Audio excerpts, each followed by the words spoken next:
All right, welcome to the Tales from the Bay podcast. I'm Larry Krueger. He is Ryan Smith. We're here to talk 49er football. Niners 2 weeks into the regular season. We're heading out of week 2 and into week 3.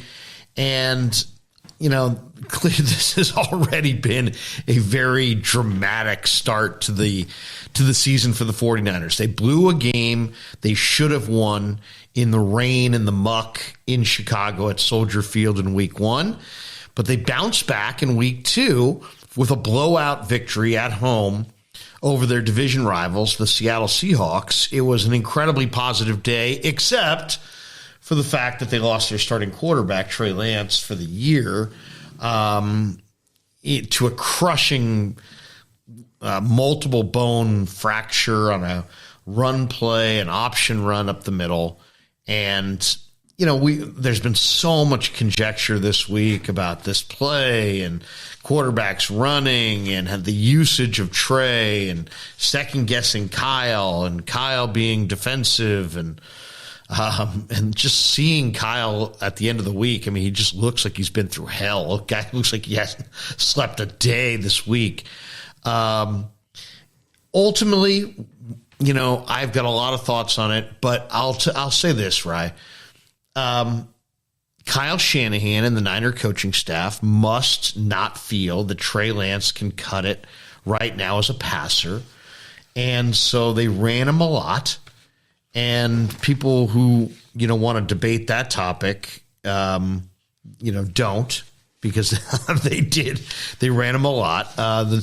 Trey averaged 12.3 carries per game in his first 3 starts. He was on path for another game for a lot of carries against Seattle. To put that in perspective, Josh Allen has carried 12 times, only 5 times in his career. His career is 62 games long. So, in my opinion, it was too many quarterback runs. Trey has more rushing attempts than completed passes. How about that? 5 quarters. Ugh. He's got 16 rushing attempts and 15 completed passes. So he had carried 37 times in his first 3 starts coming into the Seattle game.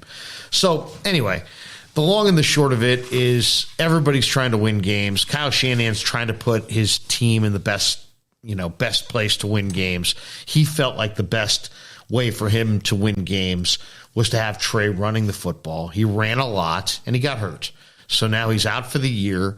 Don't think that, you know, well, if this happens and that happens. Nope. Kyle Shanahan made it perfectly clear he's out for the year, regardless of how the rehab goes. They're not putting any expectation that he will play any more football this year. So that's bad for his development. And you would think it's bad for the 49ers, except that their odds actually improved for winning the Super Bowl in Las Vegas after this injury. So that is kind of a statement about how raw people felt collectively Trey Lance was. And I think the general consensus is that it's an upgrade to go to Jimmy Garoppolo. I don't necessarily share that because I thought Garoppolo floated some really bad passes in the second half of this game and threw for like 60 yards in the second half and had a number of balls that could have been picked off. We'll see if, he still has that kind of good fortune on his side. I don't want to call him lucky, but it's like he's effective and he gets it done and the team has a calm about him, but he makes these clear mistakes and it kind of makes you wonder exactly, did they just upgrade? Did they downgrade? I think it's probably very close at the end of the day. They're going to make mistakes. They're just going to make different mistakes. So ultimately, though, Rye, I think that the 49ers come out of this heading into the Denver game now with Jimmy Garoppolo as your starting quarterback. Brock Purdy is number 2. They worked out a bunch of quarterbacks this week. They arrived on Kurt Benkert. I watched him practice yesterday. Interesting, big-bodied guy, but just a third quarterback. We'll see how he plays. But there are so many positives outside of to me, there's been so much conjecture and so much filibustering on Shanahan, the quarterback, the injury. You would have thought they lost 27-7 if you listen to the local market. Well, it's hilarious that there's like the story around the Niners, and then there's the story around the Niners. Well, the story around the Niners, the first one is Shanahan and the injury and Trey and the usage and Garoppolo and the soap opera. But when you get beyond the soap opera story, there is a dominant defense, a number one rated defense. Nick Bosa at the apex of what almost promises to be a Hall of Fame career. The couple things that really have shown up is that the 49ers have two defensive lines. Now, they got a great number one defensive line. Nick Bosa, Samson Ebukam, who was their best rusher in Chicago in week 1. Those are your ends. Javon Kinlaw, who at times can be overpowering, and he's enormously strong, and the veteran stalwart Eric Armstead. That's their number one line, and it's a damn good one. Damn good. But the story with the 49ers is the emergence of their second line. Kevin Givens played 6 snaps, made 3 tackles against the run. He looks terrific. Hassan Ridgeway on the interception that went to Tashaun Gipson, that was a Hassan Ridgeway bull rush where he bull rushed the guard right into the lap of Geno Smith, and Geno threw a pass. Hufanga tipped it. Gipson picked it off, and Ridgeway really was the guy who caused that whole thing. He's enormously strong. Drake Jackson is the best player Nick Bosa's had opposite him since Dee Ford, the year they went to the Super Bowl, and Drake is just beginning to scratch the surface. And then if you looked at how the players were graded out this last week, Charles Omenihu had the 16th best pass rush rate of any defensive lineman in the entire league. Now, Bosa might have been like 3rd or 4th on that list. But, I mean, for Ridgeway to be 16th, he's your second-team defensive end. So that's your second. And then Kerry Heider's a veteran. We talked to him this week. He's very effective at all times. So you've got 5 D linemen behind your starters that are balling. You've got 3 linebackers who are all flying around. Hufanga is playing like a Pro Bowl caliber safety. The safety play, which a lot of people thought was going to be a weakness. I think going into the year, I'm not sure if we said it on the first podcast, but our biggest question marks were sort of, the interior O-line. They're starting a second-year guy in Banks, and they're starting a first-year guy in Burford. And then the safety depth and the safety play these first 4 weeks without Jimmy Ward. And guess what? If you look at Pro Football Focus, which, they're not God, but hell, they watch all the plays, and they have Hufanga out of all safeties, including free and strong, ranked number 2 so far. And they have Tashaun Gipson ranked number 4. Like, this is insane. Jimmy Ward, when we caught up with him last week on the interview on the podcast, he was like, we were asking him about the tight ends, and he's like, nah, my safeties aren't going to allow any of that stuff. Exactly. They're going to run trick plays. And what'd you see? Seattle couldn't do anything. They tried to run a crappy trick play to DJ Dallas in the red zone. Oh, my God. They got bailed out there. But Hufanga's been incredible. For 2 games, Talanoa has gotten his hands on more passes, 3, than he's allowed receptions, 2, on 6 targets. So he had 2 run stops. He also had a pressure on the quarterback. He sees the field. He reacts. This guy was a special teamer last year. He's playing like a 10-year starter and a Pro Bowl caliber player. It's an amazing thing to watch. Tashaun Gipson is a ball hawk. That was a terrific addition. This guy's got 28 career picks. So then you added Sammy Womack. You added Mooney Ward.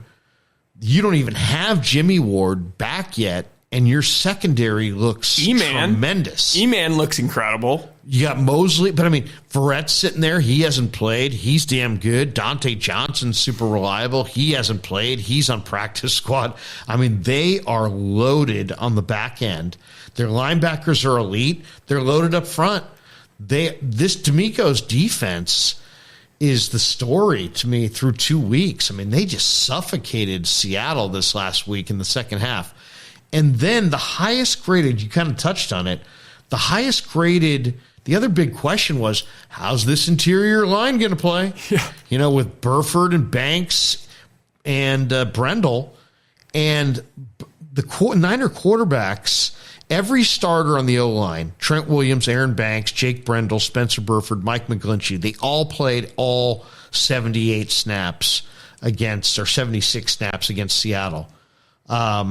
The Niner quarterbacks were only pressured twice. There was only one hit on the quarterback all day, and it came when the Seahawks blitzed, one more guy than the Niners had to block. Aaron Banks was the highest graded offensive player for the 49ers this week, according to Pro Football Focus. We talked to him. You saw him in the run game. I mean, this is an incredibly improved player. And I'll give it to John Lynch. John Lynch, in the midst of all the where the hell's Banks, what the heck's going on, This guy was a second-round pick. He came out last year when Banks hadn't done anything, and he said, hey, we think Aaron Banks is still going to be not just a good football player, a tremendous football player. So those of you burying Aaron Banks, beware. Banks is coming. And how about his personality? We caught up with him. He's got kind of a funny. If you just listen to the audio, he sounds a little, like he's kind of giving you nothing answers. But he's always got a little smirk on.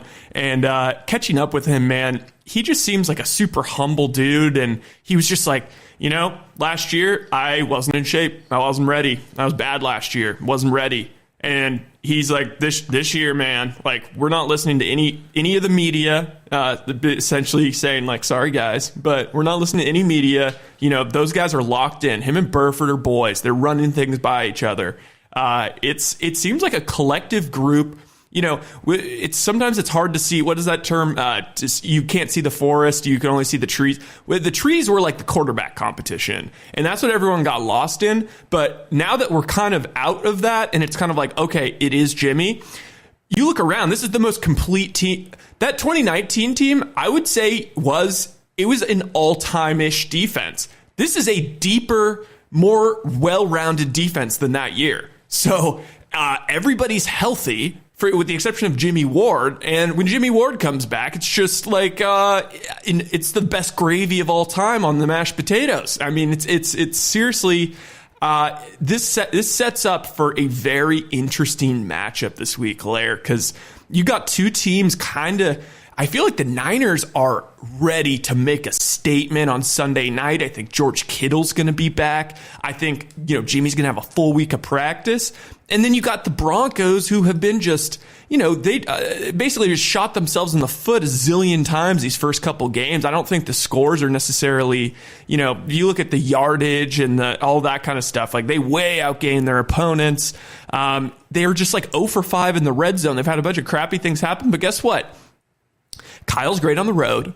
You could say, oh, it's Denver. Who knows Denver better than Kyle Shanahan and Mike Shanahan? They're going to get their guys ready. And then you look at Denver, and it's like they are a talented roster. They have a great defense, and Russ is great, but they have a first-time head coach, a first-time offensive coordinator, a first-time defensive coordinator, and it looks like it. Yeah, no, that's a great point, right? They've changed everything in Denver. They've had, as you said, new coaches, new coordinators, new players, new quarterback, and it looks like they're just kind of finding their way. It might be a great time to get them. The challenge is always on the road, but as you said, the 49ers have a better road record under Shanahan than a home record. They're 500 on the road. They're sub 500 at home.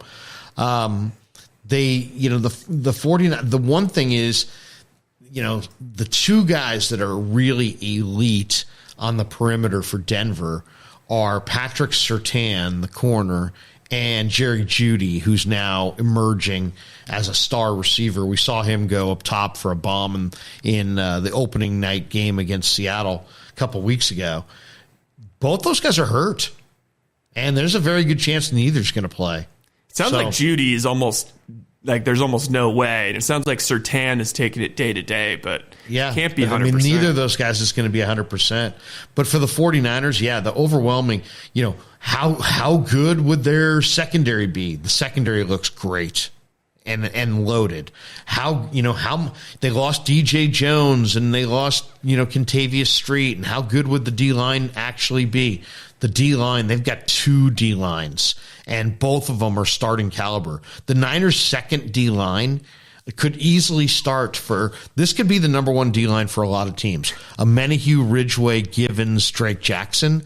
That's a tremendous D-line. That's their number 2s. And then, Rice said it, Burford and, Brendel, but definitely Burford and Banks.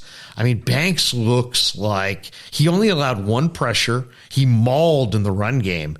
And just when you watch Aaron Banks, you look at him and you say, wait a second, this isn't Joshua Garnett.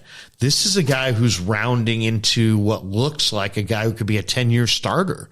So, very exciting development if you're the 49ers at this point. Debo and Ayuk and Jennings and Danny Gray. The receiving game is very strong. Now you've got the veteran quarterback in there. I thought Ty Davis-Price and Jeff Wilson, neither of who are your number 1 starting running back, both of them ran very hard this week. So the real positives, though, is that O-line is legit. And those guards are just maulers. And you mentioned Pro Football Focus before. Pro Football Focus had a ranking, of pass blocking grades for guards. And Zach Martin of the Cowboys is number 1. James Daniels of the Steelers is number 2. Spencer Burford is 3rd. And Aaron Banks is 4th. Oh, my God. That is insane. So those are the Niners have these 2 baby monster guards in Banks and Burford, and they're, just games, a couple games into their career, they're already rated as top 5 pass blocking offensive guards. So obviously those numbers are based on a very little, and they got to keep continuing to improve. And if we did talk to Banks and Burford, and you can just tell, great prospects. Smart. They can talk about what they need to do to improve. They've got perspective on what they're doing out there. These guys it's exciting. Those are foundation piece players that the 49ers are going to have for the foreseeable future. And the O-line and the secondary, the 2 biggest questions, don't look like questions right now. No. I think it seriously comes down to, at this point, the way the NFC's shaping out. I think it comes down to if Jimmy can stay healthy or at least, only miss 1 or 2 games. I wouldn't take any other team against them right now in the NFC. I think that they are the most complete team. And, Shanahan, he loves the bright lights. He loves these Sunday night, Monday night games. I also think that Russ is not. Russ got booed in Seattle. Then he got booed in Denver. The guy owns the 49ers. 16-4, I believe. Yeah. So, he's feeling a little uncomfortable. Here's some comfort food for you. Here's the 49ers coming into your home place on Sunday night. He's going to be out there doing all of those stupid rituals and fake high-fiving people before the game on national TV cameras. He's going to be ready. It's just it's an exciting game, and the Niners, they're 1-1, but the Rams don't look that great. The Seahawks don't look good at all. The Cardinals, they tripped and fell into a win last week. So things are setting up nicely. And it's a fun matchup because our guy, Nick, sorry, I'm forgetting his last name that we had on, the beat writer for the Broncos, yesterday, Nick Kosmider of The Athletic, he was saying, the Broncos are looking forward to this because this is their first real test. They didn't play in the preseason because Hackett is he's a disciple of LaFleur, and LaFleur doesn't play his guys in the preseason. So they came in. You could maybe say they're a little rusty. The coaches are a little rusty, but they played this kind of crappy Seahawks team that the Niners, beat the hell out of. And then they played the Texans, who are a little feisty, but still not, still a bottom third team in the league. This is their first real matchup, and I think the same thing for the 49ers. Both of these teams were considered to be 10-win teams by Vegas before the season started. This line opened. This is what scares me a little bit. This line opened in the summer -3. Broncos at home -3. So essentially saying the Broncos are, a little bit better than the Niners. The line has moved all the way to the Niners -1.5, which seems like a bit of a kind of a crazy overcorrection, but I think everybody took a look at Denver, and on paper they look really good. They've got a lot of weapons. Russell coming in, but then we talked about this the other day as far as NFL and roster changes. There's so much about your continuity on offense. I mean, offensive football is about cohesion. It's about reps. It's about being in lockstep together and it being efficient. And so when you take a quarterback or any player who touches the football out of, team A and move them to team B, their loss is felt more from team A than their gain is from team B because it takes a while to build those reps. So, yeah, I think Russell was a nice addition by Denver, but it's going to be, it's going to take a while before he's got a rep or, a real feel like he had with Lockett and Metcalf, now with Cortland Sutton and Alex O and Jerry Judy. And it's just going to take a little time. I mean, they've got a pretty good offensive line. They've got Javonte Williams and Melvin Gordon in the backfield. I think that's going to be a huge challenge for the Niners. Can they slow down that combo? Javonte can catch it. Gordon, both those guys are good running backs. So they've got a decent line. They've got a good running back. They've got Russell, who's had huge success against the 49ers. And now it's a matter of, can the Niners slow down Cortland Sutton? I think they probably can because they've got the secondary this year to do it. Yeah, well, then can the 49ers conversely run it on DJ Jones? I mean, that's DJ's a really good run defender. He's going to be fired up for this game too. Yeah. And K1. And he's quick and he plays with leverage. And so can the 49ers maybe run outside away from DJ Jones? I think that's going to be something to look for. And then without Surtain, maybe they can make some plays in the passing game down the field. I mean, I think that's the one area from week 2 to week 3. I think I'm looking for the biggest improvement. I felt like Garoppolo looked like a quarterback who was badly in need of reps in that game against Seattle. And Shanahan was really smart going into that game. He made Jimmy the scout team quarterback so Jimmy would get more reps because he knew he needed those reps. But I think he's going to benefit even more this week from having the number one practice reps and just being able to kind of mentally know that it's his game as opposed to preparing as the backup. I mean, you can say you prepare the same way, but do you? I don't know. I think I expect Jimmy to be sharper this week than he was against Seattle. Yeah, and that's one thing I'll give Jimmy, man. He came in and he seemed comfortable right off the bat. The guy, he's a little, sometimes it hurts him where, he'll throw a pick and it's almost as if it didn't happen. He'll go right back to the same exact throw, which can be frustrating at times, but also, that's kind of what you want in a quarterback, a guy who just forgets.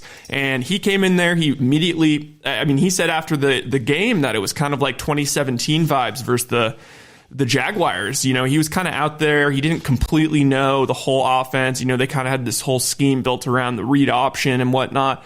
And he was kind of chucking it. I think that the big thing, and Greg Cosell said this week on KMBR, Lair, are we going to see more explosive down the field plays from Jimmy Garoppolo? Because his shoulder looks, it looks healthy. His arm strength's about as good as it's ever been. He took that shot. He took some shots. He took that shot to Ayuk. That was actually a dime that Ayuk dropped. And then on 4th and 8, he chucked it up to the end zone to Danny Gray. And Danny Gray, when we caught up with him, and I think we may play that interview at the end of this podcast, he said, man, it put a smile on my face that he trusted me, on some bomb on 4th down in the end zone. And I think Kyle, part of the reason why he wanted Trey is he needs a more explosive down the field passing game. In 2019, they got a lot of explosive plays, but a majority of them were, Mostert or Breida, running, they're so fast and they would just bust through the line and run for 60 yards. We're not really seeing that this year with like Jeff Wilson and Jordan Mason is to be seen, to be determined. So, and it was everything in 2019 was all off of play action boot. Well, unfortunately, because Kyle's offense is so dang good, people are getting more used to the Shanahan offense and all the boot action, and a lot of those explosive plays have been taken away. So I hope, and I would love to hear what your thoughts are, Lair. I hope to see Jimmy still taking some shots to Danny Gray, taking some shots to Ayuk deep, just to open this offense up. I feel like it would make a massive difference. Well, I mean, okay, there's you can't get deep unless you have guys who can get deep, like can run that well. And so the addition of Ray McLeod and Danny Gray give them those vertical threats. But just because you got a guy who's sub 4.3, you don't have to throw the ball 30, 40 yards down the field. I think you're going to see big plays, but I think you're going to see big plays the way that Jimmy feels more comfortable completing those big plays, which are, underneath, hitches, stuff closer to the line of scrimmage, and then Danny Gray busts one. Yeah. Or Ray McLeod busts one, or Ayuk busts one. I don't think he's going to try to throw it quite as far down the field as maybe they would have with Trey Lance, because it just doesn't fit Jimmy's skill set. I do think in this game plan they activated Danny Gray. He only played 3 snaps, but he did have 2 targets. Yeah. So I think part of the game plan against Seattle was go down the field to Danny Gray. And so when Jimmy stepped in, they maybe stayed with the same game plan. I do expect them to get some big-time chunk yardage plays from Gray this year, but I wouldn't be surprised. And we talked to him about this. I asked him about this yesterday. I said, do you prefer, catching the ball deeper down the field, or do you like the hitches, the slants, the stuff, within 5 yards of the line of scrimmage, make one guy miss and then make your big play after the catch? And he's like, hey, he was cool, man. He was just like, any way it comes. You know? I'll take it any way it comes. I like the short stuff and making a guy miss, and I don't mind going down the field and catching the bomb. So I think just because it fits Jimmy's skill set, you're going to see Jimmy get the ball to Danny Gray underneath, especially when the Niners play on faster surfaces, domes, carpet. You're going to see Gray hit from Garoppolo on 8 to 12-yard passes, and he's going to turn them into 50 and 60 and 70-yard gains. And that element is still yet to be seen, and it's exciting because Danny Gray is a really, really good receiver, almost the perfect skill set to add to what Debo gives you.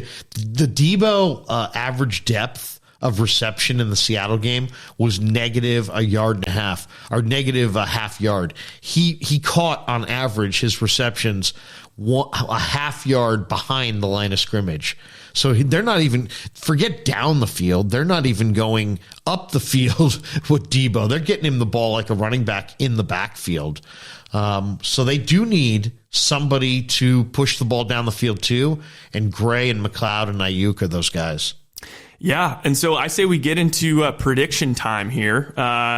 What are you thinking for the game? I mean, you have to think, the Seahawks have put up 16 points in back-to-back weeks, but that is with pretty much, if you talk about the recipe for losing a game, it's, Denver?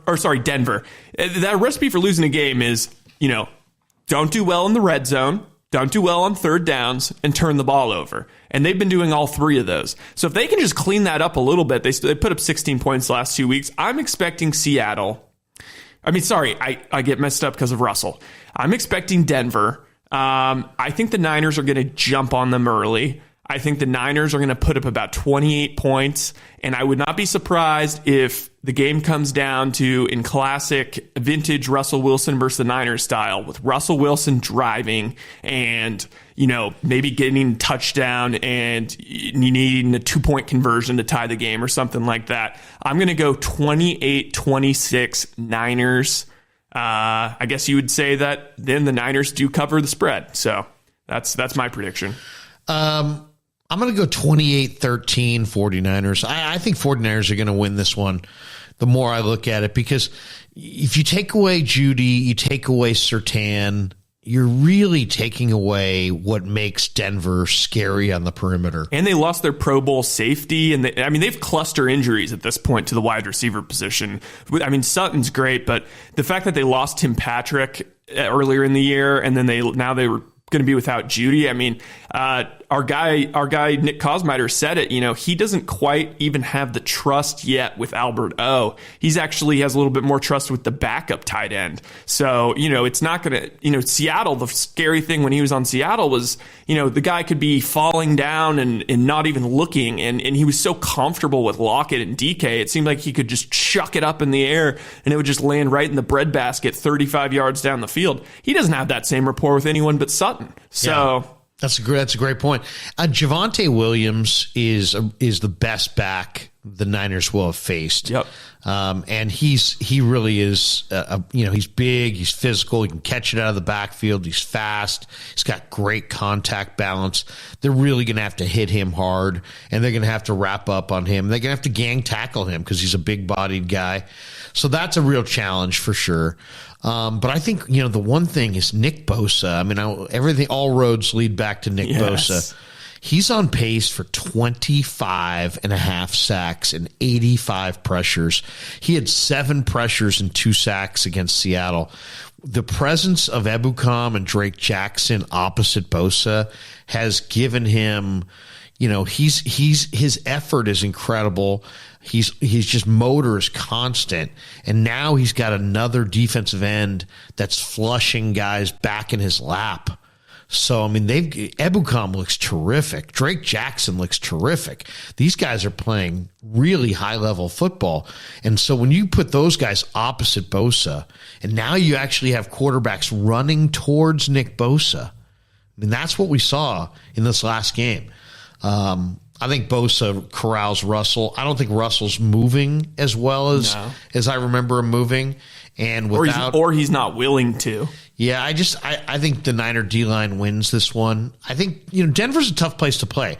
The altitude, national TV, Russell's been exceptional in those big games, exceptional against the 49ers. But the 49ers' talent is better, and they're just more advanced as a football team. And I think they'll win this game and cover kind of, a little bit more on the easy side. I think it's really going to come down to, can the 49ers run the ball?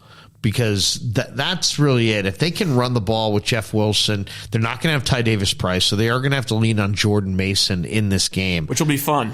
Which will be good, yeah, because Jordan Mason's a dude. He's a dude. He's 230 pounds, and he's no picnic to tackle. So I'm eager to see Jordan Mason behind Jeff Wilson, but if the Niners can run it, they'll probably get Kittle back in this game. I think they're going to put up 4 touchdowns, and I think their defense is the story, and they're going to keep Russell to 13. Yeah, I'm still. It sounds crazy, but man, if you can go look and get Nick Bosa still at whatever it is, 101 to win MVP. I mean, especially with this changing quarterback now, if the Niners defense is as good as we kind of think it is. And Bosa ends up with 23 sacks. I mean, he's going to be in that conversation for sure. And I think that the defensive player of the year already, maybe it's too early to say, but with TJ Watt out, I think it's a 2-man race. It's Nick Bosa versus Micah Parsons, who can stay healthy. And I think that the Cowboys are going to be much inferior to the Niners. So I think that Bosa will get the nod. Yeah. Yeah, no question. Bosa looks like he is going to have the best year of his career this year. And this makes sense. I'm really eager to see what Drake Jackson becomes in the month ahead, because Jackson's got enormous talent, and his motor's great, really smart kid. And he's getting better and better and better. I was looking at some of the snaps for the D-line in this game. Bosa got 36, 34 for Armstead, 28 for Amenahue, 22 for Ebukam, 21 for Kinlaw, 19 for Givens, 14 for Drake, 14 for Heider, 7 for Ridgeway.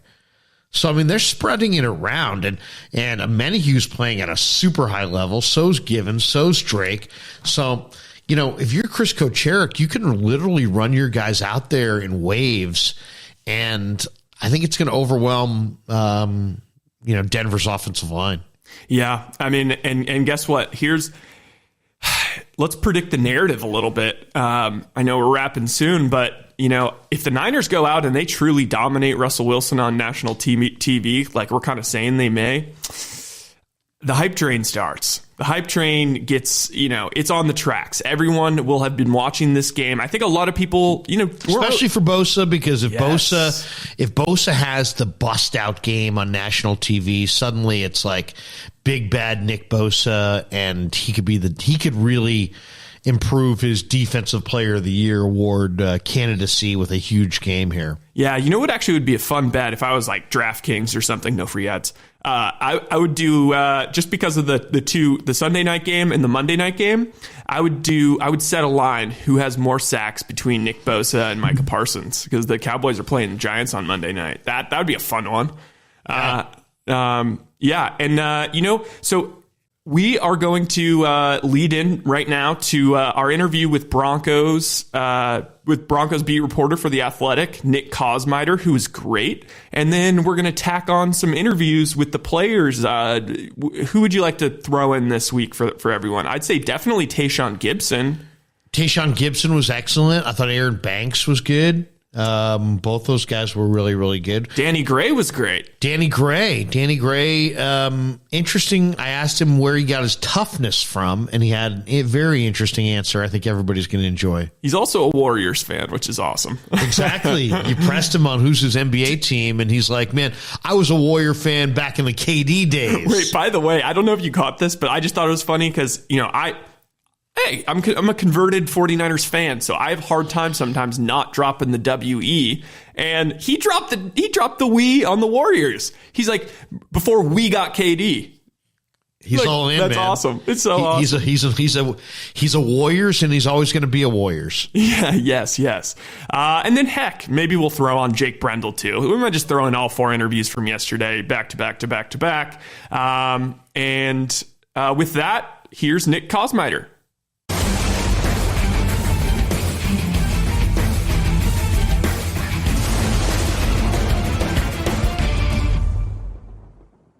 All right, Larry Krueger, Ryan Smith, and Nick Kosmider from The Athletic in Denver, Colorado. 49ers getting ready to take on the Denver Broncos. It is week 3 in the NFL, and Nick is with us to help us preview the game. It looks like his connection it's a little on the slow side there. So we're off and running. So I'll just have to wait a second here as this starts to wind here. Hey, Nick. Hey, how's it going? Well, Nick, thank you for joining us. And we wanted to get you on here to talk a little bit about the 49ers and the Broncos. And obviously this is a new era for Bronco football. You get a brand new head coach, brand new quarterback in Russell Wilson. In your opinion, how have the Broncos looked in the first 2 weeks of the year? Yeah, it's funny because there's a tendency here, I think, to measure everything against the past 6 years, which, of course, is 6 years with no playoff appearances, the longest stretch for this team since they've been in the NFL.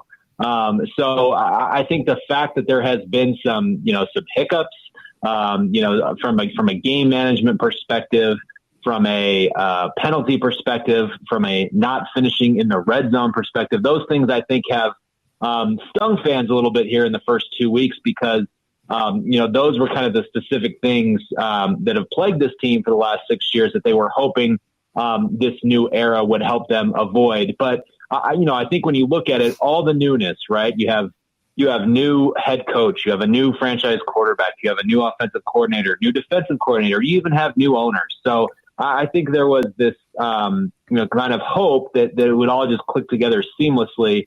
But I think what you're seeing is kind of probably the more realistic thing that as much as there's talent and they've moved the ball at a more efficient rate than they have recently, there's still some kinks that they're very much trying to work out. Well, yeah, I mean, the defense, I'd be curious to hear what your thoughts are on the defense, because the defense is, they've allowed 16 points and, I botched that. How much did they allow versus the Texans? Yeah, so it was 17 against Seattle and not 9 against Houston. So they're at 26 points total for the year. They haven't given up a touchdown in 6 quarters. So certainly there's a lot to like about the defense. And that was a unit that was going to have a lot more continuity, right? Because Ejiro Evero came over from the Rams, was their kind of passing game coordinator there. He worked under Vic Fangio, who was the head coach and de facto defensive coordinator here for the last 3 seasons. Had a lot of the same personnel, added some more talent in this defense, including a couple key pieces from your guys' neck of the woods and DJ Jones and Kwan Williams. So there's a lot of continuity there. So it's less surprising that the defense has come out of the gates really strong. Now, of course, they've played 2 teams that'll probably finish toward the bottom in most kind of offensive categories in Seattle and Houston. But nonetheless, that unit has looked sharp to start the year. What was the reaction from Broncos fans on how the head coach used the clock? I mean, it was only like 2 days after week 1, and already you had the head coach apologizing for the way the game ended and how he utilized or didn't utilize his timeouts there. What was the talk in town? How much of a hot seat is the head coach on in a very short amount of time?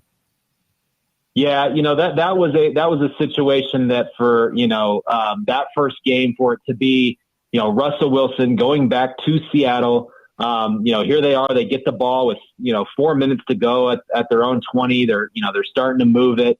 It very much looked like Russell Wilson's moment, right? That he was going to go in there, he was going to lead this last second drive like he had done in that building so many times, but this time for the other team.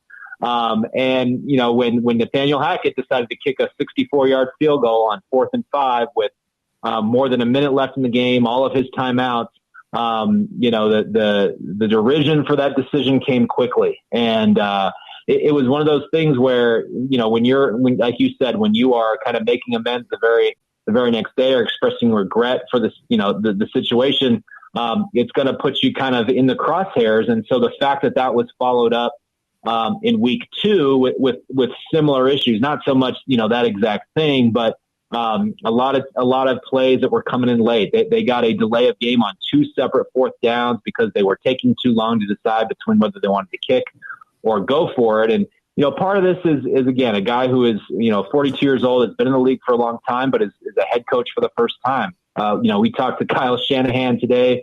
Reporters in Denver did, and he said, listen, my first game there in 2017 as head coach, I probably went for it about 4 times, and kind of looking back at the game afterward, realized I probably shouldn't have gone for most of those. So part of it is just, it comes with the course, and the media spotlight is a lot more intense now. The fact that it was on the marquee game of the weekend didn't help him at all, but he certainly has vowed to be better, and he's going to have to be. They're not going to be able to afford, as their schedule gets tougher, to make those kind of mistakes.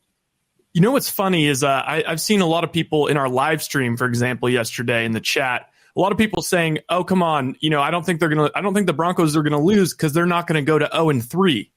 So obviously they're 1-1, but there is a kind of weird feeling like they, even though they won the last game, like it was kind of more of the same of the Seattle game, and it was almost like they won, but it didn't really leave a good feeling in your mouth. They were booing Russ or allegedly. When I went to go look at the numbers, there's 2 very distinct stories that I saw by the numbers, and I'd like to know if you agree. So, I mean, if you look at yards, they're outgaining, combined, they've outgained their 2 opponents by 300 yards, 200 passing, 35 rushing. That's all great. Time of possession, they're plus 12 minutes and 24 seconds. Those are all indicators that, you should be kind of dominating these games. But then you look and you see that they've committed 25 penalties in 2 games for 206 yards. They're 11 of 27 on 3rd down. They're 0 for 6 in the red zone. They're -2 in turnovers. So is the feeling kind of like, and then the defense has been great. So is the feeling kind of like, this really could be a great team. It's just once they just need to iron out those, first time head coach sort of mistakes, and, it'll be back on track, come a couple more games into the season.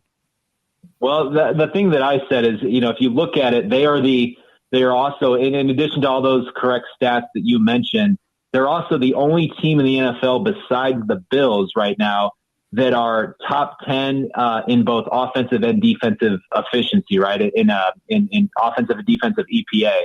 So they are behind, and what the way I describe it is beneath these mistakes. If you kind of dig down past those, there's a good team hiding in there. And I think the biggest one is the red zone, because this is a team that has had 5 goal-to-go situations, and they have not scored a touchdown on any of those. It's the first 2,000, at least 2,000 that has happened to a team. And when you kind of start to break down each one of those individually, it's 2 different catches where just a sliver of a toe was on the white line.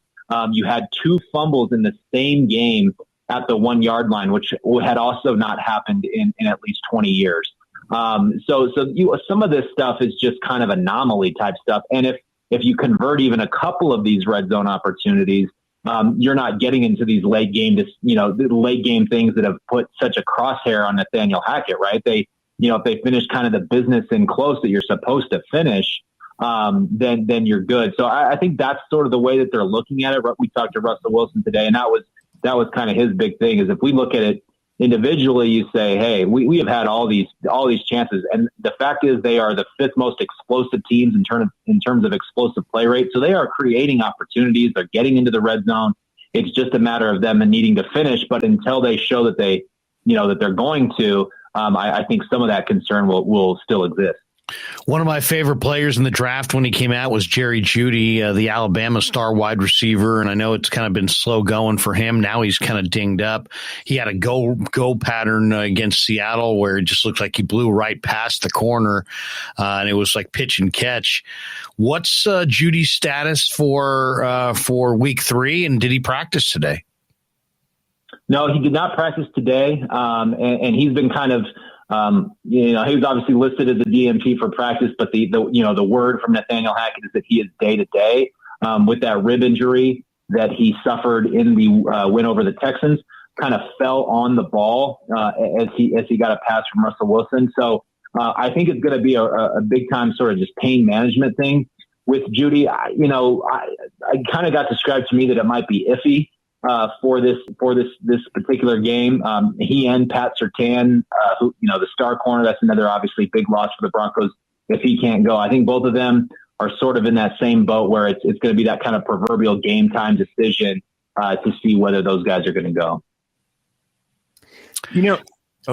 Go ahead, Ryan. This isn't I know you're not a gambling expert or anything like that, but I like to look at the gambling stuff just in terms of expectation.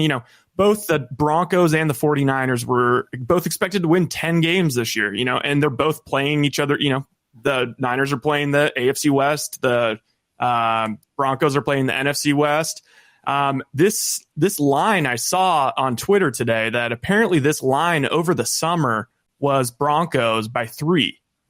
It is now 49ers by 1.5, which honestly, looking back at the stats and all of the flukiness you're talking about, kind of seems crazy to me. In your opinion, not asking you for gambling advice necessarily, but do you feel like that's kind of an overreaction? Well, I think part of that correction, if I'm not mistaken, probably has as much to do with maybe what's going on with Denver, but also, the installation of Jimmy Garoppolo as the 49ers starting quarterback. Obviously I think the expectation in San Francisco is that Trey Lance is ultimately going to kind of be that guy for the future that raises the ceiling. But I think most would agree that probably for right in this moment right now, they're probably a little more solid with Jimmy Garoppolo under center. So I think part of it comes there. But then, I think there's a little bit of a wait and see thing with these Broncos, right? I mean, you expected them after that Seattle game, which they really did dominate that game. The Seahawks had 2 sort of touchdowns that came on broken plays. And after that, the Broncos just gave them absolutely nothing. And again, like you said, that the Broncos outgained them in that game by about 180 yards. It was just a situation where you thought they were going to come back against Houston and just sort of blow the doors off, but they kind of kept running into some of those same mistakes, some of those self-inflicted wounds. And so I think there's probably from the Vegas perspective, a little bit of a wait and see of like, how damaging is this sort of newness for them? All these, like, this learning curve, how steep is it going to be? When is it going to finally smooth out? And so until they kind of can show some evidence of that, I think they're getting kind of dinged for it in that regard. But it's just hard to predict when they are going to kind of snap out of some of that stuff. Nick, what is the strength of the Denver offensive line? I know Bowles was a 1, where Risner and Cushenberry were day 2 picks. There's veterans on the right side. Who's considered the strength of their line? Who's their best O-lineman? Well, you mentioned Bowles. He was an All-Pro 2 years ago. Was kind of played at a similar level last year, and is off to a real good start this year. I think he, and the fact that Dalton Risner is entering his 4th year at left guard, playing alongside Bowles, those two have a really strong chemistry. Teammates have really praised the way that Lloyd Cushenberry, though he did have 2 holding calls in the win over Houston, overall has been a lot better than he was his first 2 years after coming into the draft as a 3rd-round pick out of LSU. So I think that left side certainly, but they've gotten, the Lions played well. They in terms of pressure rate and things like that have done a good job in terms of yards per carry for running backs before contact, which is typically a pretty good measure of offensive line performance. They've been kind of toward the top 10 in the league with that through 2 weeks. And so when you add that to a running back in Javonte Williams, who is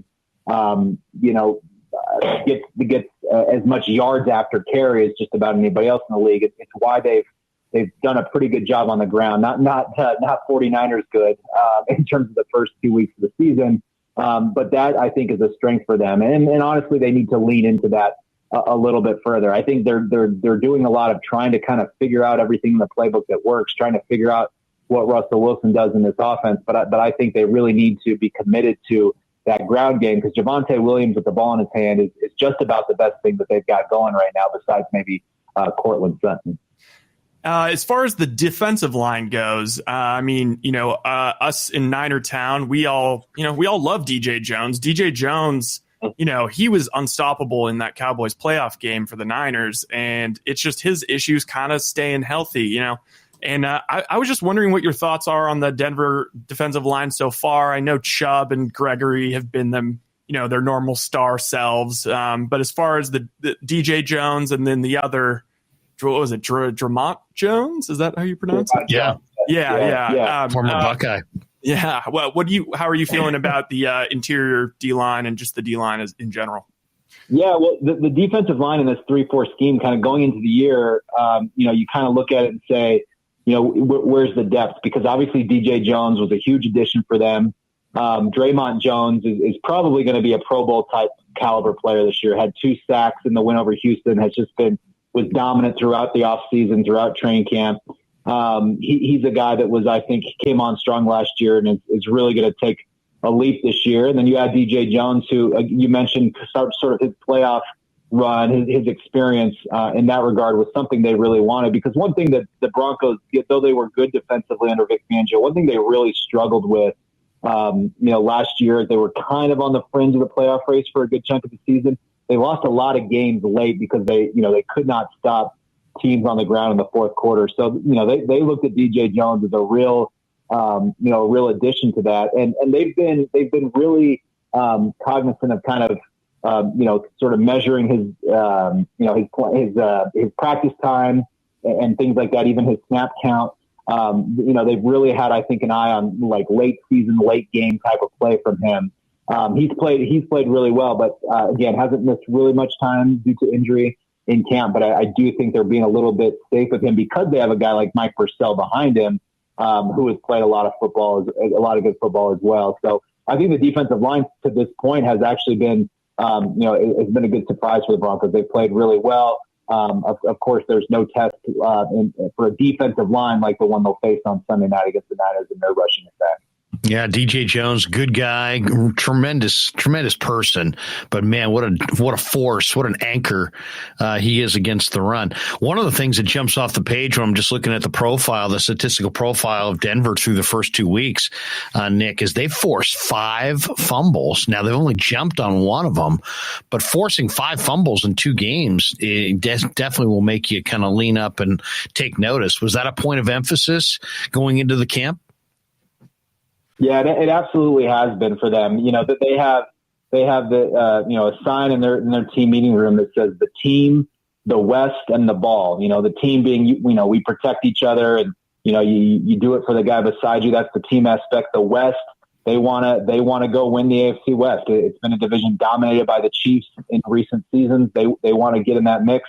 And then the ball, that from the time Nathaniel Hackett was hired, that was something that they have stressed consistently. And Denver's defense, as good as it's been from a scoring perspective, has had real trouble over the last couple of years forcing turnovers. It's a big reason why they brought in Gregory. He's one of the best in the league in terms of, he's got these long arms that seem to go forever. He's already forced 2 fumbles in 2 games. Draymond Jones, who I spoke about, he got a strip sack of Davis Mills.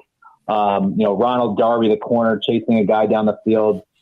You can see, it's very easy to see how they're making that a point of emphasis. As you mentioned, their fumble luck hasn't been great because they forced 5, have only recovered 1 of those, and they also lost both of their own fumbles. So they're 1 for 7 in recovering balls that have been on the ground. But again, as we all know, that's very much a kind of a random luck type thing in terms of whether you actually recover them. But if you're forcing them, you're going to give yourself a chance.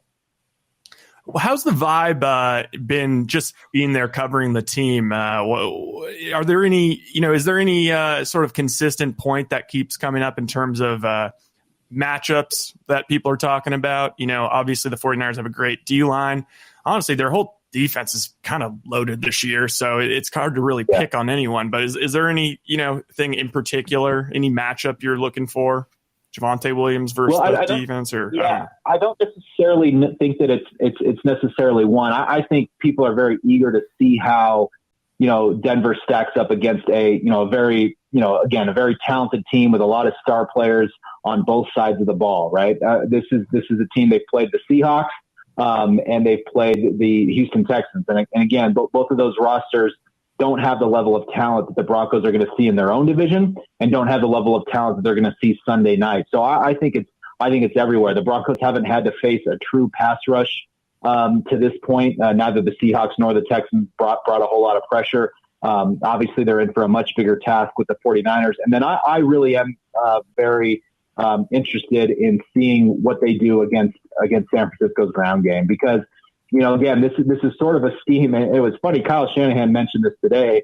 He was asked whether he was flattered by all the sort of copycats, all the different teams in the league that have adopted, kind of the system that he has implemented and his dad implemented before him. And he goes like, well, you can look at it as flattering. He's like, but I kind of don't like it now because all these other teams, practice against it every day because their own offenses are running it. So the Broncos certainly have kind of that experience with it by training against it in practice and in camp, but also because, again, 3 members of the defense that you're going to see starting on Sunday night, and DJ Jones, K'Wan Williams, and Jonas Griffith, the linebacker who was a kind of an off-season member of the 49ers for a couple of years. They're pretty familiar with it as well. So I'm just very eager to see the Denver defense versus the 49ers run game and kind of who gets the best of that. We're talking Niners-Broncos in advance of the national TV tilt in Week 3 in Denver with Nick Kosmider, who covers the Broncos for The Athletic. Nick, we talked a little bit already. You kind of hit on Javonte Williams and Melvin Gordon. Just looking at their numbers, 2 games in, they both have 22 rushes. The numbers are very similar. 4.8 a carry for Gordon, 5.4 a carry for Williams. Loved Williams at North Carolina. But then when I'm looking at the receiving total, Javonte Williams has been targeted 16 times. 16 times in 2 games. That's a lot of targets out of the backfield. By comparison, Gordon's only been targeted 3 times. I kind of think of Gordon as more of the receiver. How is Hackett using his 2 backs? Is there anything through 2 games that you can point to that are kind of common denominators that kind of show you how the usage has been for the 2 backs? Yeah, it's funny. So 12 of those targets and 11 of those receptions came in the Week 1 opener, and it was pretty stunning because Javonte Williams was a guy that was used somewhat sparingly in the passing game as a rookie. I think he ended up with something like 40 catches, but was sort of, a little bit of an afterthought in that regard. But in that week one opener, they ran 5 different screens with him on the field, which was about half the total that they had run all of his rookie year with him on the field. So it was a pretty stunning development. I think it was a lot of it game plan oriented. They saw something in terms of how they thought the Seahawks would try to kind of sell out in the pass rush, even though they still weren't really able to create one. But they got a lot of opportunities to hit that screen game for big yardage. So that was, I think, kind of a matchup specific thing. You're still going to see some of that, but I also think that, again, the Broncos just really need to kind of be a little bit more committed to the actual run game. Both those guys will get their chances in the pass game, but the fact that they've split carries, you mentioned they're both at 22. They both finished 2021 with 203 carries apiece. That's hard to do, to have both of your running backs, even if you have a split system, end up with the exact same amount of carries. So I think fans are getting a kick out of the fact that here we are 2 weeks into this season. It's now across 19 games, and they're at the exact same total. So you're going to see them both. You're going to see them both used in the passing game. The reason the Broncos wanted to bring Melvin Gordon back, because they just view he and Javonte Williams as interchangeable. They're both good blockers. Again, as we mentioned, they can both catch the ball out of the backfield, and they're both kind of physical runners. Javonte Williams calls them thunder and thunder. Not so much the thunder and lightning thing. They're very similar players. And that makes them pretty interchangeable in terms of how they get used in the offense. I know you kind of just answered this question, but are you expecting perhaps some more of those dump-offs versus the 49ers? Because honestly, it seems like something they struggle with a little bit, especially with these mobile quarterbacks that can kind of break contain, and then just, it's one way to stifle the pass rush is you just dump it off to the running back, and it's super frustrating. But especially with Jerry Judy, seemingly doubtful at this point, are we in store for some more of those dump offs, or do you think they're going to get more focused on just running the ball?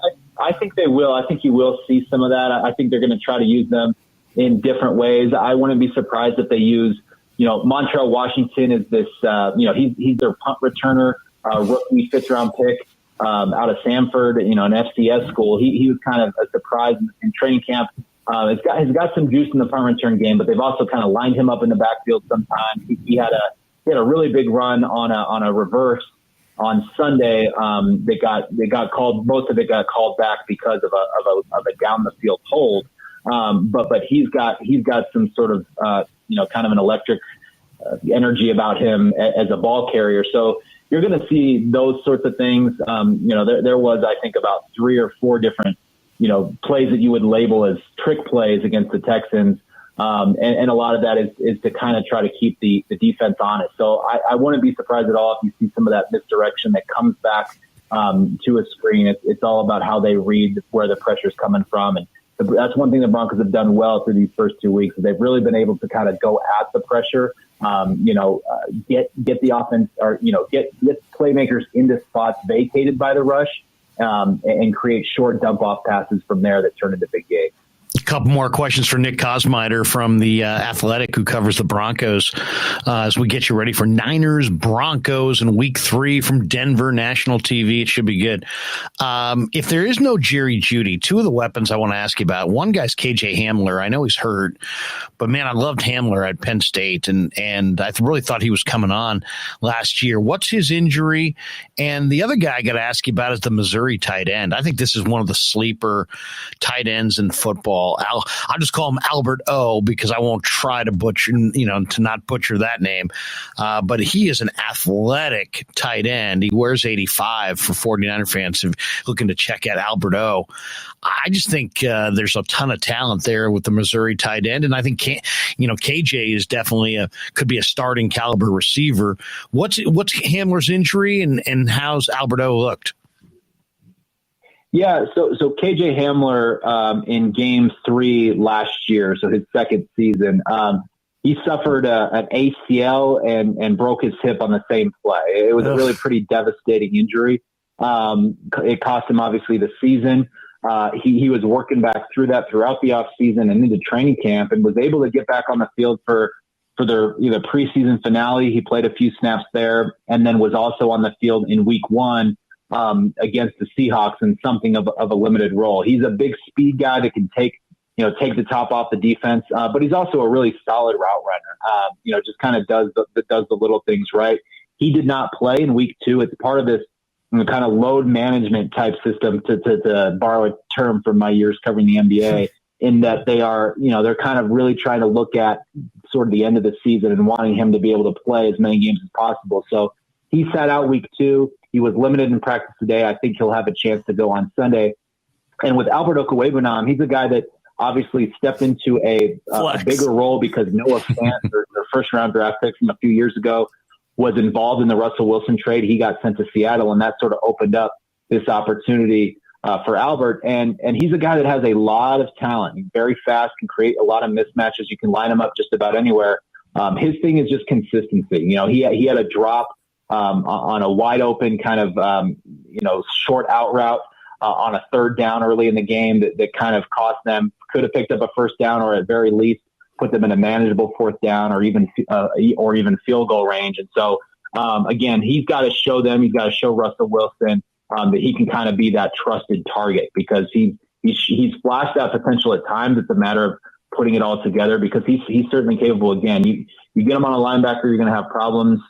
You try to defend him with a safety or a corner. He's just got great size. So he's a guy that they really think highly of, but he's just got to kind of show that consistency that he can do it on a week-to-week basis. Following up on that question, do you have any inclination of who Russ seems to be trusting as far as his weapons goes? Seeing him in Seattle for so many years, I mean, geez, with DK and Lockett, it seemed like, he could be not looking, falling down, and like he trusted those guys so much, he would just hum it up in the air and it would somehow drop right in the breadbasket. Is there anybody that he seems to have increasing, chemistry with? Doesn't have to be, always like Sutton or Judy, but anybody to watch out for? Well, I'll start with Sutton because it is him. He has crystallized himself as the clear number one target for Russell Wilson. Already with 194 yards receiving through 2 games. I think that puts him 8th in the NFL in terms of total receiving yards.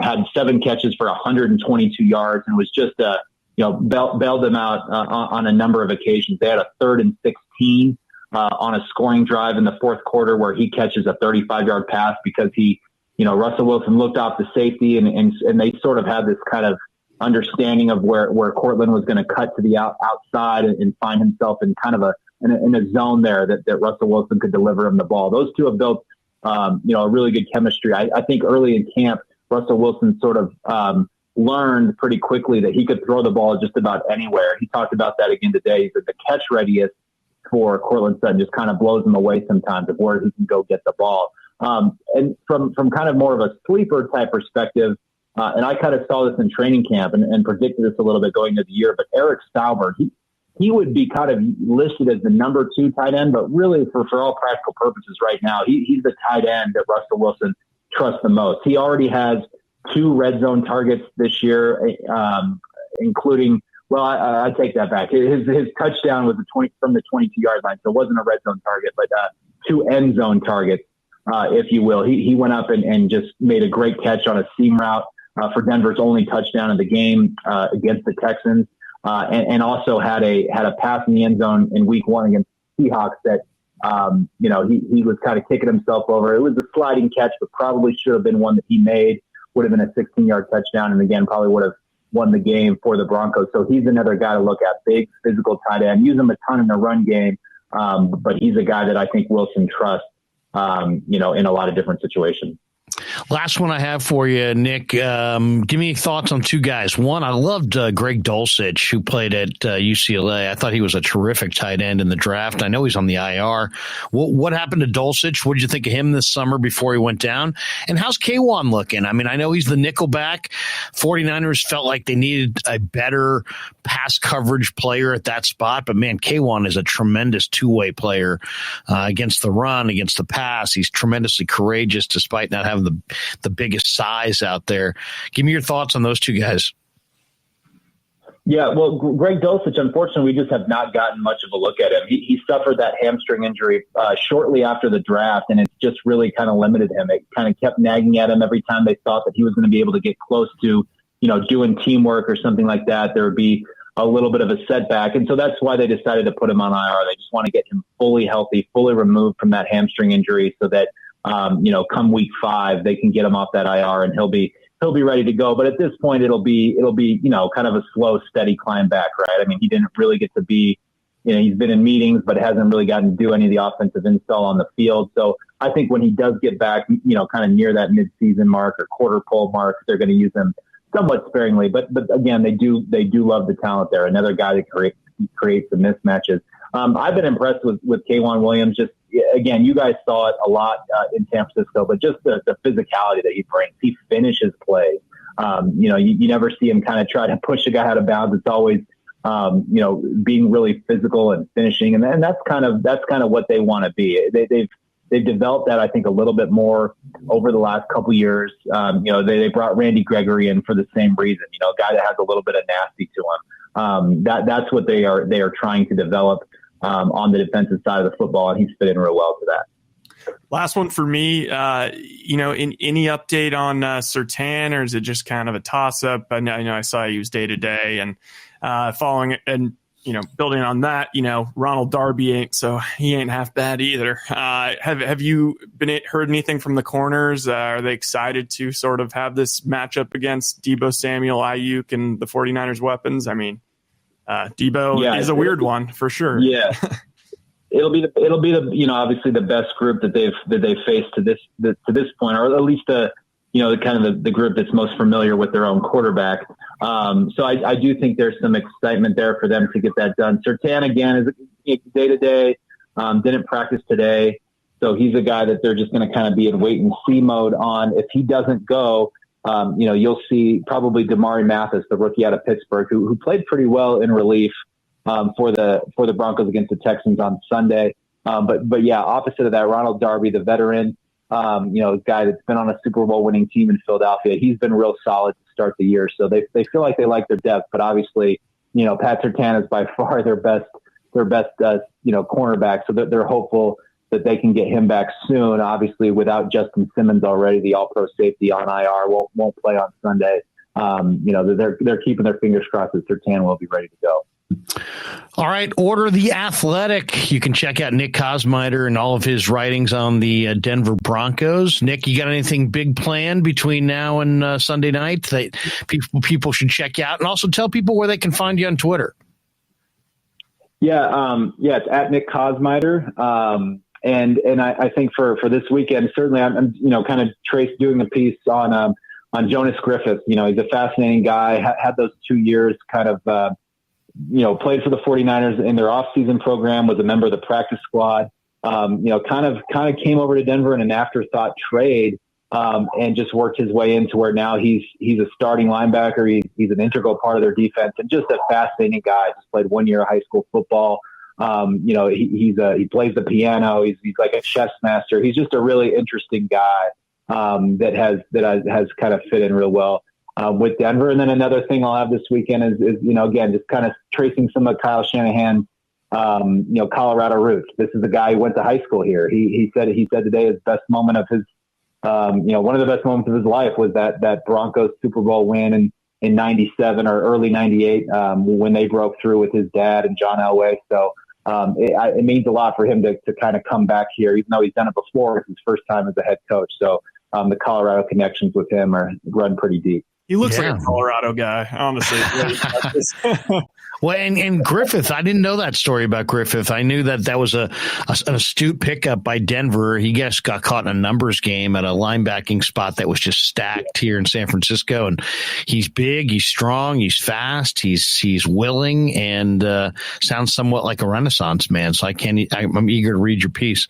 Hey, Nick, thanks for stopping by, giving us a preview. And it's the first time we've caught up with you, but we really enjoy reading your stuff today in advance of this interview. And good luck to you and the Broncos the rest of the way. Really appreciate it. Thanks for having me. Thanks so much. Nick Kosmider from Denver stopping by on as we talk a little 49ers and Broncos Sunday night national TV. All right, here's our conversation with Niners free safety Tashaun Gipson.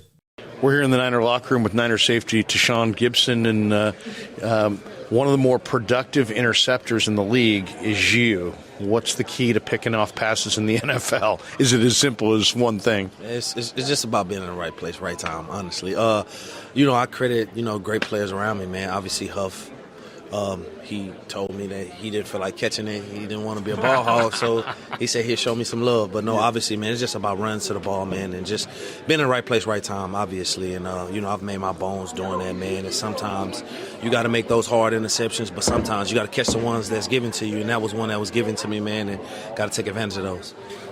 Where does that skill come from, though? Because some guys have it, some guys don't. I mean, you look at the back of the football card, I think that's 28 career picks for you. So where did you learn that trait? How did you develop that skill? Just always being ball aware. Growing up, man, I never played defense. I always had the ball in my hand. I played quarterback, man, majority of my life up until I got to college. So for the most part, man, just being ball aware, man. And, the motto, man, when I was a young guy, man, my high school coach used to always say, man, all balls is our ball. And, it's just a motto that has stuck with me, man. So if it's a 50-50 ball or if it's a ball around, hey, man, we need to come down with those. And he stressed that and he preached that. And, that's just kind of the motto that I stuck with for throughout the duration of high school, college, and then led into the NFL. But most important, man, it's just God just giving me the ability, man, put me in situations to be able to thrive. And fortunately, I had another opportunity Sunday to put it on display, came down with it. Yeah, you're humble, man. Let's talk about Hufanga. What do you think? I mean, he's shown incredible instincts against the run. Oh, man, he's playing, in my opinion, the best safety in the National Football League right now. Through 2 weeks, I don't think that you'll find a more productive safety that's playing like Huff right now, man. And it's just a beautiful thing to watch him back here, man. Obviously I've been here a short time, man, but his skill set, man, is just perfect for this defense. I hope he keep going, man, and, get all of the accolades and the notoriety he deserves, man, because he's balling right now. Yeah, what is it, though? I mean, is it film study? Is it knowledge? Is it because he's playing fast and he's anticipating things, and it's just like he's not hesitating, and he's just going. His locker right over there, man. I wish I was in his head to tell you what's going on, man. But, he just instinctive. He's just a playmaker, man. And obviously he having a full season under his belt. He now is comfortable. Like I said, I wasn't here last year, so I couldn't say what he looked like last year or the progression. But what I see now, man, is just a true ball player, just a football player, man, that's finest. So you put him anywhere on the field, man, he can make plays. So right now, man, he is starting to be more and more comfortable. Obviously, each game, man, you're starting to see more and more explosive plays from him, and it's just a beautiful thing to watch, man. He's so young, man. He's still only 22, so he got so much ahead of him, man. It's just about keeping him grounded, man, and letting him achieve the things he planned on achieving. You're a vet. You've seen a lot of different secondaries. This secondary looks like it's got potential to be really good. What do you think of it so far? You just walked in the door. I mean, this is obviously the defense in its entirety is full of dogs, man. But obviously, the secondary, man, is have a bunch of good players who don't get that notoriety, man. I think that E-Man is, he's a technician, man. He's one of the smarter football players that I've been around. You have Huff, man, who's just young, vibrant, have that energy, man. You got Mooney, man, over there who's he's going to do his job, man, and Mooney going to make plays. So when you have just a bunch of guys that's on one accord doing what they need to do, the plays going to come, and obviously it's been showing, man. It's been fun to be out there playing with those guys, man. I'm blessed for this opportunity. How's your relationship with Jimmy Ward right now? I know he's not playing, but, man, we talked to him last week, and he was like, my safeties aren't going to get he's like, man, Jimmy is my guy, man. I've been knowing Jimmy for quite some time, man. So, me and Jimmy done bounce ideas off each other, even when I was playing in Chicago. So, we got the same agent. So, obviously, man, I've been knowing Jimmy for a minute, man. Good dude, man. Obviously, one of the best safeties in the league. So, even now he be at practice on the sideline in games, and we just pitching stuff off of each other. And he humble, man. He's not just a guy who feel like he know everything, man. He bounced questions off of me as well. So, that's a beautiful part about having a guy like Jimmy, man, and obviously we know what he could do when he on the field and he healthy. So, it's just fun, man, being here in this defense for sure. A couple last ones for you. Film study. What does Denver look like on film? They got the big tight end Alberto. He's fast. Judy's kind of dinged up. They got Cortland Sutton. What's their receiving core look like to you? Obviously they got playmakers, and they got Russell Wilson at quarterback, man. He's at the helm, so that's always, anytime you got the quarterback, that's 90% of the battle right there. He's a top-tier quarterback. Obviously, he's still in his prime. And, they got skilled guys on the outside who can just make plays. Honestly, I like their running back, man. I think that the offense, I really like his game. He's a good football player, old-school football player, man. I respect those type of guys. But their skill sets on the outside, man, they got good guys who can make plays. 14, he's definitely a playmaker, man, and obviously you see he went for over 100 yards. So we're going to have our hands full, but obviously, man, I'm confident in the guys that we have on the back end to be able to go out there and execute the job. Yeah, last one I got for you. National TV. Is that just a fan thing? Is that a media thing, or do you care if it's national TV, or is that like, no, doesn't matter, say another game? Every game at noon, if you ask me. I done played enough football now, man, where I'd rather just wake up, man, get rolling, man. So obviously it's you have guys who live for those type of things, and it's always fun playing on national TV, primetime games. That's what we live for, man. As kids, we grew up watching primetime games. So obviously guys like those, man. But myself, man, I'd rather play at 1 o'clock. Let's get the thing rolling, man, and let's go. So, but it'll be an awesome opportunity for us, man, and this team, man, on the big stage, man, show what we got. Hey, good luck on Sunday. I appreciate it. Tashaun Gipson. Yeah, thanks, Sean. All right, the story of week 2 may have been Aaron Banks, and here is our conversation with the Niners left guard. We're in the Niner locker room with Niners guard Aaron Banks, and how'd you feel? Seems like you had a phenomenal game looking back at the film. Yeah, I think it was better than week 1, but still a lot of work to do, still a lot of stuff to improve on. So going into this week trying to be better than I was last week. How much better are you as a player than when you came out of Notre Dame year 1 a year ago? How much improvement in what areas do you think you've improved the most in? I think I've improved all around. Coming out, I wasn't good enough to get on the field last year, so just tried to improve everything and come back better this year. And, with the help of the guys in our O-line room and CFO and our coaching staff, it's, still a lot of work to do, but definitely an improvement from college. Notre Dame plays a big-time schedule, so what would you say is the big difference between D linemen that you face in college compared to what you're seeing right now in the league? Everybody that's starting on a NFL roster, D lineman was that guy at their school. College you play teams and they might have one guy, but everybody else might not be as good. I think that's the biggest difference. Guys are dudes at this level, so yeah. Seems like your mobility is pretty good. There was one play where I saw you kind of blew your guy out of the hole. It was a run play, I think, for Ty Davis-Price. Then you got down the field and threw another block. You probably had to run about 10 yards. How much has your speed improved since when you entered the league?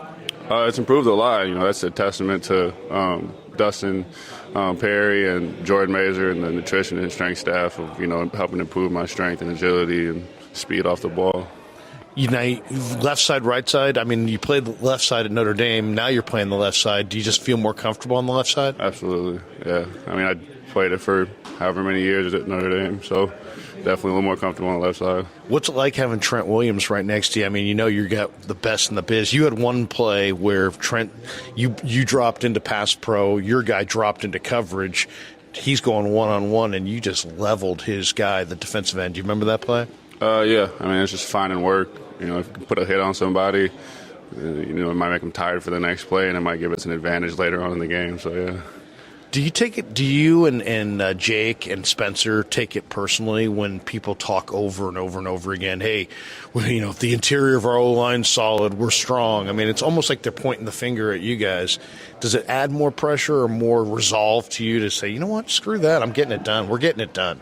Nah, we don't give a damn what the media says. We don't care about what people in this building think about us. Hey, thanks a lot, Banks. Yeah, no, I'm joking. No offense, but no offense, but what matters is the people in this building and the people in our room that what they think of us. So, is it hard to block that stuff out, or is it easy to block it out for you? It's easy to block it out, man. I got scrutiny when I was in college. I got scrutiny in high school. I got scrutiny last year, all year. So, it doesn't even matter.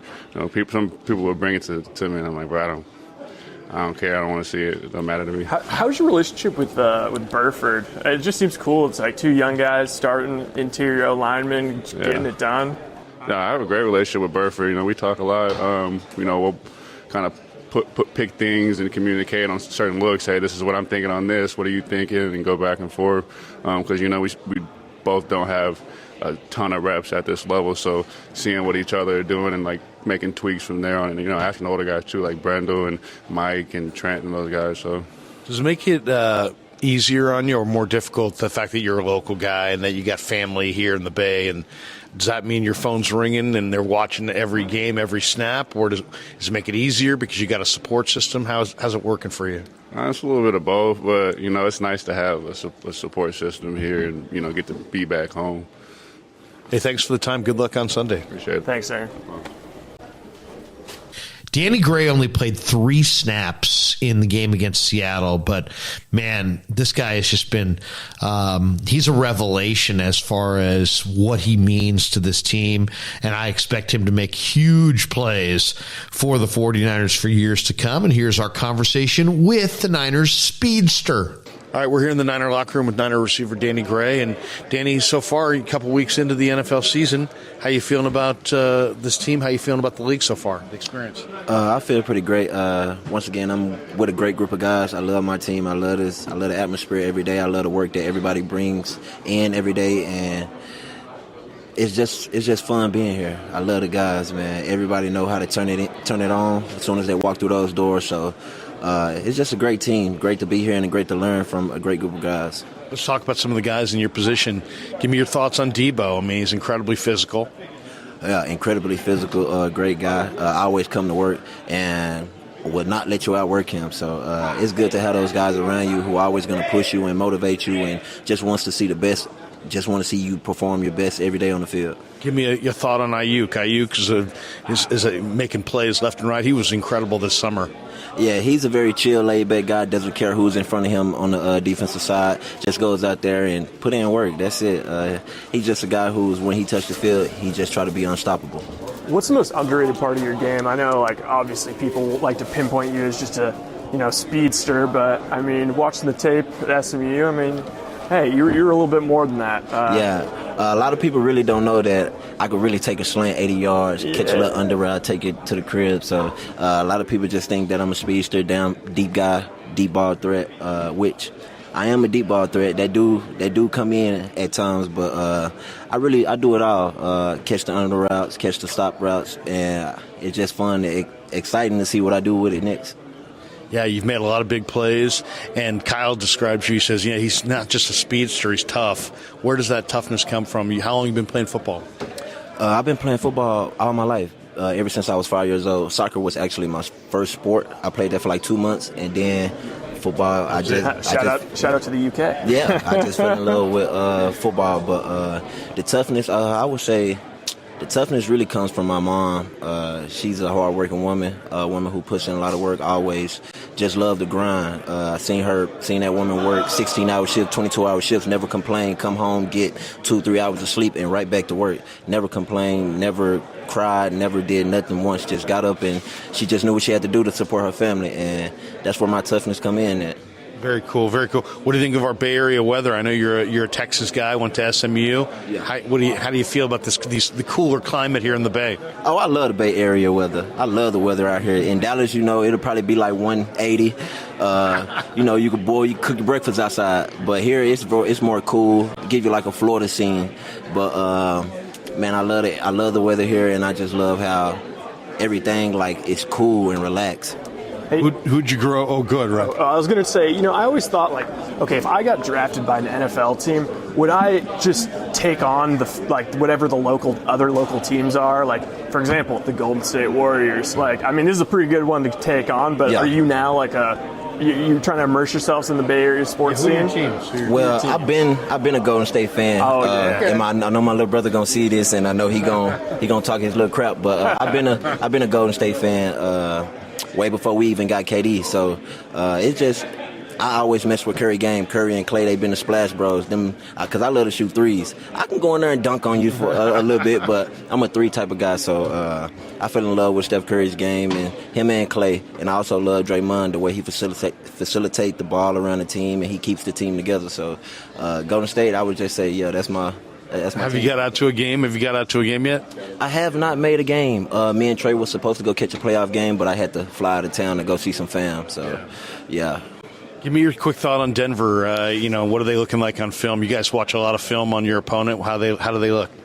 So Denver is a great team. Once again, it's very hard to win in this league at all times. So Denver is a great team, great group of guys. I know they have a great defense. Not pretty sure what they have on the offensive side, but I know the defense is great. Patrick Surtain, a couple of guys, Jackson back there. So I just know that we just got to bring it and come ready to play. Yeah, you guys have had a great quarterback room, and obviously now you're going from Trey to Garoppolo.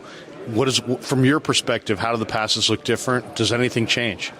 Not a lot. You got two different styles of quarterback, but nothing much really changed. Both are great quarterbacks, including Brock Purdy.